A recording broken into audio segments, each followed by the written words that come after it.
168 घंटे के बाद क्या प्रधानमंत्री नरेंद्र मोदी को हिलाने वाली मीटिंग होने जा रही है। मैं क्या शब्द इसलिए कह रहा हूं क्योंकि अब सब कुछ राहुल के खाते में है, उनके खेमे में है, गेंद उनके पाले में है।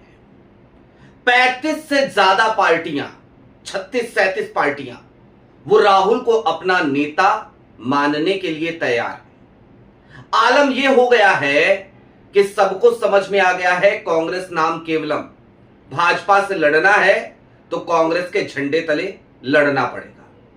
लेकिन क्या राहुल गांधी अब पुरानी गलतियां दोहराएंगे, वो गलतियां जो सोनिया गांधी वाली कांग्रेस दोहराती रही कि चलो एक बार फिर से गले लगा लेते हैं।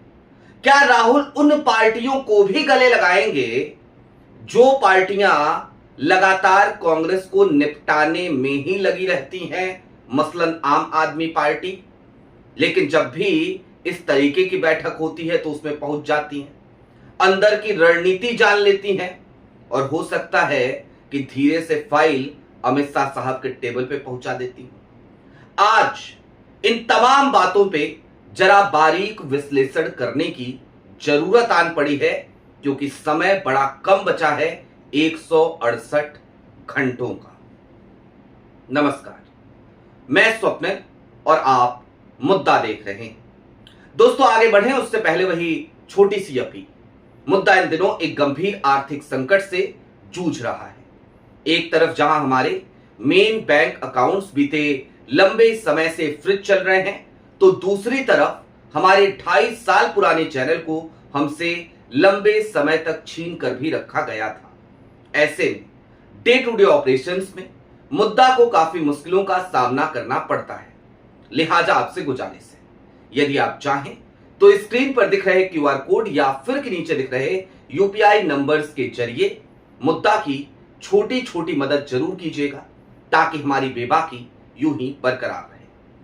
कल इसी तरीके का एक विश्लेषण मैंने किया था, लेकिन कुछ बातें रह गई थी। आज उन बातों पर जरा विचार करने की जरूरत है और खास तौर पर उस खबर के इर्द गिर्द कि 6 जून को एक सप्ताह बाद यानी कि 168 घंटे के बाद इंडिया गठबंधन की बैठक होगी। लोग कह रहे हैं क्या इंडिया गठबंधन अपनी एकजुटता दिखा पाएगा? क्या वो 35, 36, 37 पार्टियां एक कमरे में बैठ पाएंगी, बैठ करके मोदी जी के खिलाफ या फिर कि ज्ञानेश को रोकने का जो प्लान है उस पर काम कर पाएंगी? उस पर विचार करें, उससे ज्यादा जरूरी कुछ और सोचना है। क्या है वो? ममता बनर्जी ने इस बात का आह्वान किया कि 6 जून को इंडिया गठबंधन की बैठक होनी चाहिए। उसके बाद वो लगातार मीडिया के मंचों से ये बात कहती रही, दोहराती रही। फिर गुरुवार को राहुल गांधी को फोन किया। कल अभिषेक बनर्जी के साथ जो हादसा हुआ आप सबने देखा। उसके बाद राहुल गांधी ने खुद ममता बनर्जी को फोन किया और कहा, चूंकि अभिषेक बनर्जी को किसी भी अस्पताल में प्रॉपर इलाज नहीं मिल पा रहा था, उन्हें कोई भी एडमिट करने को तैयार नहीं था, तो राहुल ने फोन करके कहा कि ममता दीदी परेशान होने की जरूरत नहीं है, मैं अभिषेक को हैदराबाद शिफ्ट करा देता हूं, प्रॉपर इलाज वहां पे हो जाएगा। ममता ने खुद मीडिया के मंच से यह बात स्वीकार करी और कहा कि राहुल गांधी का मेरे पास फोन आया था, उन्होंने ऐसा कहा। उसके अलावा ममता दीदी ने क्या कहा कि मैंने बाकी लोगों के ट्वीट देखे। किसका? तो अखिलेश यादव का ट्वीट देखा, स्टैलिन का ट्वीट देखा, बाकी सबके सिर्फ ट्वीट देखे, लेकिन राहुल ने पर्सनली फोन करके ऑफर दिया था क्योंकि राहुल ऑफर देने की स्थिति में हैं, उनकी सरकारें हैं।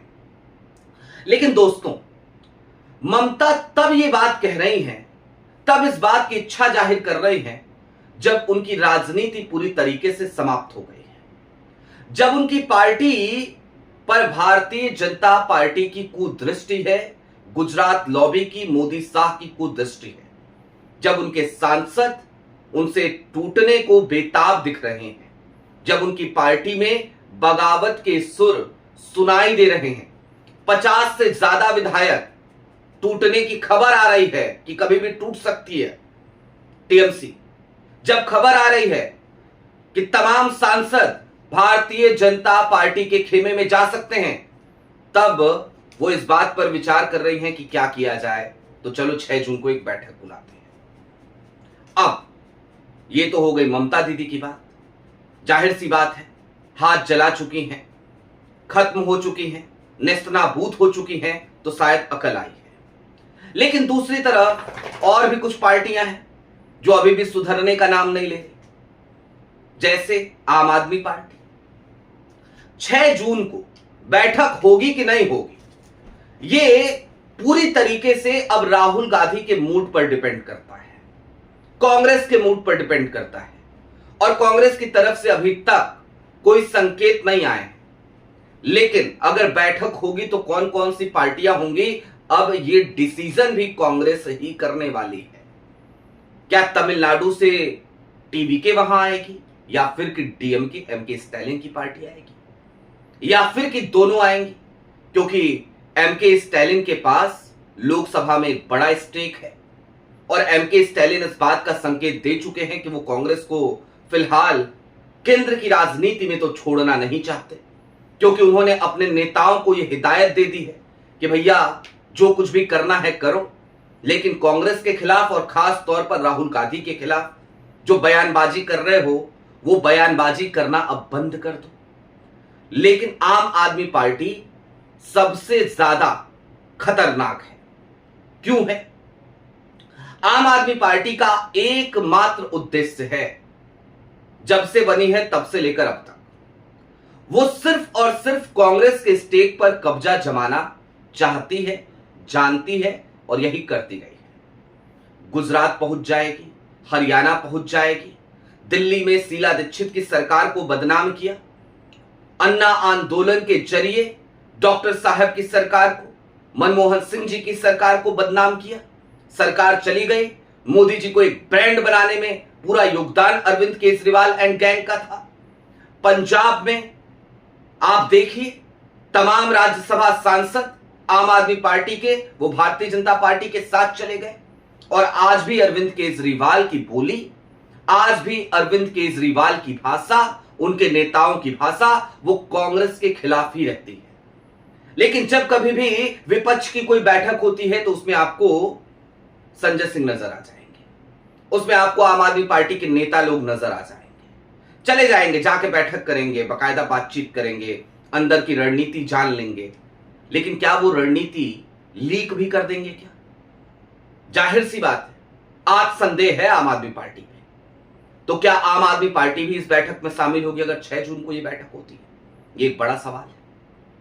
लेकिन इससे आगे की बात, दरअसल एक एक करके जब सब निपट गए, बिहार में आरजेडी का क्या हश्र हुआ, उसके बाद भी क्या आरजेडी को अकल आई? जवाब है नहीं।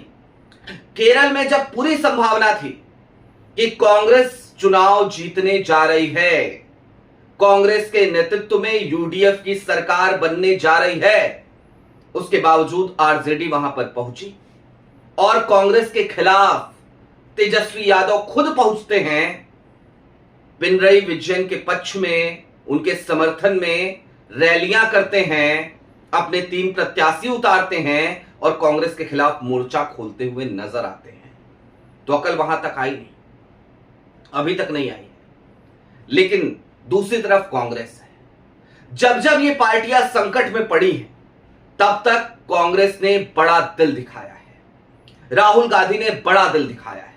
लेकिन हां, राहुल गांधी और सोनिया गांधी की कांग्रेस में एक बड़ा फर्क अब सीधे तौर पर नजर आने लगा है। सोनिया गांधी की कांग्रेस गठबंधन की मजबूरियों से ग्रसित थी, लेकिन राहुल गांधी की कांग्रेस आज की तारीख में वो गठबंधन की मजबूरियों से ग्रसित नहीं है, बल्कि आज की तारीख में गठबंधन की पार्टियों को कांग्रेस की जरूरत है। आज की तारीख में गठबंधन में शामिल पार्टियां ये समझ चुकी हैं कि अगर राष्ट्रीय राजनीति से भारतीय जनता पार्टी को हमें हटाना है तो फिर एकमात्र विकल्प राहुल गांधी और कांग्रेस है, और अगर राष्ट्रीय राजनीति से नहीं हटाएंगे तो फिर जो राज्य की राजनीति है वहां पर भारतीय जनता पार्टी से मुकाबला करना, लड़ पाना हमारे बूते की बात नहीं है,